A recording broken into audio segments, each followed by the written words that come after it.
కొన్ని వేల మందిని ఎడ్యుకేట్ చేసిన గొప్ప వ్యక్తి మన జోసెఫ్ ఇన్స్పెక్టర్ గారు. చాలామంది అనుకుంటారు నేను ల్యాండ్ ఆర్డర్ పోవాలి, ఇంకోటి పోవాలి, పోలీస్ స్టేషన్ పోవాలి, ఇంకేదో చేయాలని అనుకుంటారు. కానీ ఆ విధంగా కాకుండా ఇవాళ టీటీఐ ట్రాఫిక్ ట్రైనింగ్ ఇన్స్టిట్యూట్లో ఉన్న గొప్ప ఇన్స్పెక్టరు, ఒక రాచకొండకు ఆనిముత్యం మన జోసెఫ్ ఇన్స్పెక్టర్ లభించడం టీటీఐకి చాలా గొప్పతనం. అది తను కొన్ని సంవత్సరాల నుంచి కూడా టీటీఐలో ఉంటూ ఎంతోమంది స్టూడెంట్స్ను, ఎందుకంటే ఎక్కడ మన ప్రధాన లోపం ఏంటంటే మనం ఇన్సిడెంట్ అయినాకనే యాక్షన్ తీసుకుంటున్నాము. కానీ ఇన్సిడెంట్ కంటే ముందు ఏం చేయాలి, ఎటువంటి నియమాలు పాటించాలి అనేది ఆ ఎడ్యుకేట్ చేసే విధానంలో రాచకొండ కమిషనరేట్లో ప్రధాన భూమిక పోషిస్తుంది అలా జోసెఫ్ ఇన్స్పెక్టర్ గారు. ఎన్నో స్కూల్స్, 100 స్కూల్స్లోకి వెళ్ళి పిల్లలను, విద్యార్థులను ఎడ్యుకేట్ చేసి ఏ విధంగా ఉండాలి, ట్రాఫిక్ మేనేజ్మెంట్ ఏంది, ట్రాఫిక్ రూల్స్ ఏంది, రెగ్యులేషన్స్ ఏంది, ఏ విధంగా ట్రాఫిక్ రూల్స్ పాటించాలని చెప్పేసి. ఎందుకంటే ఎప్పుడైతే యువతరం ఎడ్యుకేట్ అవుతుందో అప్పుడే యాక్సిడెంట్స్ అనేవి నిర్మూలించబడతాయి, తగ్గించబడతాయి. అలాంటి యువతరాన్ని ఎడ్యుకేట్ చేసే బాధ్యత రాచకొండ కమిషనరేట్లో జోసెఫ్ ఇన్స్పెక్టర్ గారు తీసుకొని ముందుకెళ్తున్నారు. ఆయన యొక్క గొప్పతనానికి, ఆయన యొక్క హార్డ్ వర్క్, కమిట్మెంట్కు నేను చాలా సంతోషిస్తున్నా. అతని యొక్క బ్రదర్గా, స్నేహితునిగా, అతని యొక్క బ్యాచ్మెంట్గా అలాంటి ఆఫీసర్స్ ఉండటము, ఎందుకంటే ఆ జీవితంలో సాటిస్ఫాక్షన్ అనేది లభిస్తుంది అనమాట. వర్క్ సాటిస్ఫాక్షన్ అనేది ఉంటుంది. అలాంటి గొప్ప ఇన్స్పెక్టర్ అలా రాచకొండ కమిషనరేట్కి ఉండటము, ఇంత మంచి ఇన్సిడెంట్స్ అంటే చాలా ప్రోగ్రామ్స్, 100 ప్రోగ్రామ్స్ అని నేను చెప్పడం కాదు. ప్రతి కాలేజీ, ప్రతి స్కూలు, ప్రతి ఒక్క ఆర్గనైజేషన్కి, ప్రతి దగ్గరికి వెళ్ళి ప్రతి ఒక్క డిపార్ట్మెంట్కి స్టేక్ హోల్డర్స్ గారికి వెళ్ళేసి ఎడ్యుకేట్ చేసి అలా కొద్ది గొప్ప యాక్సిడెంట్స్ను నిర్మూలిస్తుందంటే ఒక ప్రాణాన్ని కాపాడటం మించిన గొప్ప పని ఇంకోటి ఏదైనా ఉందా? నాకు తెలిసైతే లేదు. ఒక వ్యక్తి యొక్క ప్రాణాన్ని కాపాడటం కంటే ఒక మించిన గొప్ప పని ఇంకోటి లేదు దేశంలో కానీ ప్రపంచంలో కానీ. అలాంటి గొప్ప పని నిర్వర్తిస్తున్న మా యొక్క ట్రాఫిక్ సిబ్బందికి, అదేవిధంగా దాన్ని ముందు నడిపిస్తున్న మా టీటీఐ ఇన్స్పెక్టర్ గారికి కూడా కృతజ్ఞతలు తెలియజేస్తూ, ఇంత చక్కటి అవకాశం ఇచ్చిన ప్రతి ఒక్కరికి పేరు పేరున ధన్యవాదాలు తెలుపుతూ ఇంతటితో ముగిస్తున్నాను. Road Safety Month, which has started on 14th of January and will continue up to 15th of February. During this Road Safety Month, we have taken a commitment to give a safe journey on the overall for all our.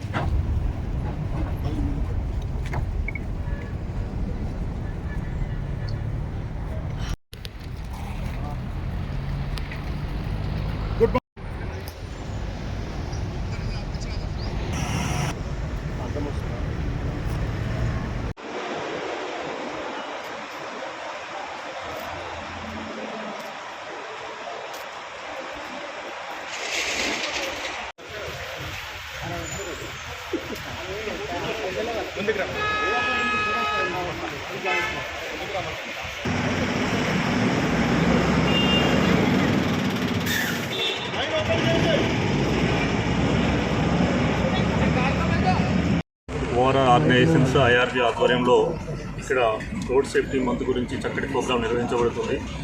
ఇలాంటి programme జరుపుకోవడం చాలా సంతోషకరం. ఎందుకంటే public అందరినీ కూడా drivers అందరినీ కూడా educate చేయడం అనేది చాలా ముఖ్యాంశము.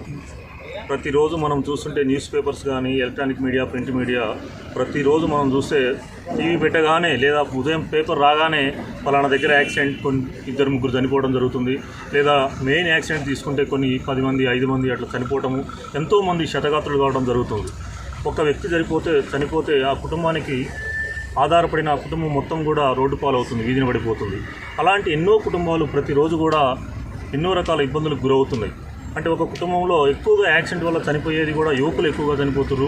అంటే కుటుంబం మొత్తం కూడా యువకుల మీద ఆధారపడి ఉంటుంది.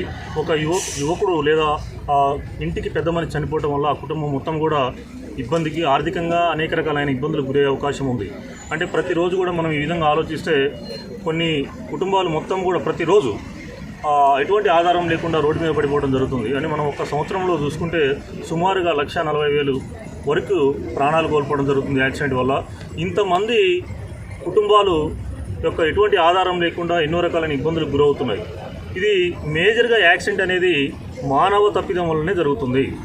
జరిగే 100 యాక్సిడెంట్లో 99 యాక్సిడెంట్లు కూడా మానవ తప్పిదం వల్లనే జరుగుతున్నవి. 1% మాత్రమే మెకానికల్ డిఫెక్ట్స్ కానీ, ఇంకా అనేక కొన్ని రకాలైన కారణాల వల్ల, అంటే మెకానికల్ డిఫెక్ట్స్ అంటే బ్రేక్ ఫెయిల్ కావడం కానీ, లేదా టైర్ బరస్ట్ అవడం కానీ, ఇంకా కొన్ని రకాల కారణాల వల్ల జరుగుతున్నాయి. 99% జరిగే ఈ ప్రమాదాలను మనము ట్రాఫిక్ రూల్స్ను ఫాలో అయ్యి మనం తెలుసుకొని ఫాలో అవుతే నిర్మూలించడం జరుగుతుంది, తగ్గించడం జరుగుతుంది. 99% యాక్సిడెంట్లు ఇవన్నీ కూడా మానవ తప్పిదం వల్లనే జరుగుతున్నవి. ఫర్ ఎగ్జాంపుల్ మనం తీసుకుంటే హెల్మెట్ పెట్టకపోవటము, సీట్ బెల్ట్ పెట్టుకోకపోవటము, rash driving, negligence driving, opposite driving, drunk and driving, cell phone driving, triple riding, ఇలాంటివి అన్నీ తెలిసినవే. మనం ఇవి చేయకూడదు. మనం ప్రతినిత్యం కూడా ప్రతి ఒక్కరు కూడా డ్రైవింగ్ చేసేటప్పుడు సెల్ ఫోన్ మాట్లాడదని మనకు తెలుసు, కానీ మనం ఆటోమేటిక్గా క్యాజువల్గా సెల్ ఫోన్ మాట్లాడేస్తాం. సెల్ ఫోన్ మాట్లాడటం కానీ లేదా తాగి డ్రైవింగ్ చేయడం వల్ల కానీ, ట్రిపుల్ రైడింగ్ చేయడం వల్ల కానీ డ్రైవర్కి ఇన్కన్వీనియన్స్ ఉంటుంది. ట్రిపుల్ రైడింగ్ చేసినప్పుడు సెల్ ఫోన్ మాట్లాడేటప్పుడు కూడా ఏకాగ్రత ఉండదు డ్రైవింగ్ మీద. ఆ విధమైన సందర్భాల్లో యాక్సిడెంట్ జరగడానికి అవకాశం ఎక్కువగా ఉంటుంది. సేఫ్ డిస్టెన్స్ పాటించకపోవడము, ఒక వెహికల్కి మరొక వెహికల్కి మధ్య మినిమం ఇంత డిస్టెన్స్ అనేది మెయింటైన్ చేయాలి. మనం యాక్సిడెంట్ కాకుండా ఉండాలంటే ముందు ఉన్న వెహికల్ను మన వెహికల్ తగలకుండా ఏదైనా అనుకొని యాక్సిడెంటల్ సమయాల్లో కానీ ఇంకా అనేక రకాలైన పరిస్థితులలో యాక్సిడెంట్ కాకుండా ఉండాలంటే ఒక మినిమం డిస్టెన్స్ ఉంటుంది. దాన్ని మెయింటైన్ చేయడము, ఇవన్నీ చేయకపోవడం వల్ల యాక్సిడెంట్స్ అవుతున్నవి. అందువల్ల ప్రతి ఒక్కరు కూడా ట్రాఫిక్ రూల్స్ విధిగా ఫాలో అవ్వాలి. మనతో పాటు మనం నేర్చుకొని, ఇప్పుడు మన ఇంతకుముందు మన జోసెఫ్ ఇన్స్పెక్టర్ గారు చెప్పినట్టు సమాజానికి ఒక వెన్నెముక కుటుంబం నుంచే సమాజం అనేది ఏర్పడుతుంది. కుటుంబం నుంచే గ్రామము, గ్రామం నుంచి మండలము, జిల్లా, ఇట్లా రాష్ట్రము, దేశం ఏర్పడుతుంది. కాబట్టి అన్నిటికీ కూడా మూలము కుటుంబం. కాబట్టి కుటుంబంలో ఉన్న తల్లిదండ్రులు, పెద్దలు పిల్లల్ని ఎప్పుడైతే ఎడ్యుకేట్ చేస్తారో అప్పుడు అనేవి యాక్సిడెంట్స్ 100% నిర్మూలించబడతాయి, తగ్గించబడతాయి.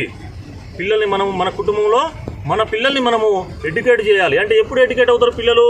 మనము రూల్స్ ఫాలో అవుతూనే మన పిల్లలు ఎడ్యుకేట్ అవుతారు. కానీ మనం హెల్మెట్ పెట్టుకోకుండా మన పిల్లలకి నువ్వు హెల్మెట్ పెట్టుకోవాలి అని అంటే, పెద్దయినాక నువ్వు హెల్మెట్ పెట్టుకొని నడపాలి, నువ్వు సీట్ బెల్ట్ పెట్టుకొని నడపాలి అంటే కుదరదు. కాబట్టి మనం ఎప్పుడైతే కుటుంబంలో ఒక పెద్దగా ఉన్న కుటుంబాన్ని పోషించే వ్యక్తిగా మనం రూల్స్ ఫాలో అవుతామో, మనం బయటికి వెళ్ళేటప్పుడు హెల్మెట్ పెట్టుకొని పోవాలి.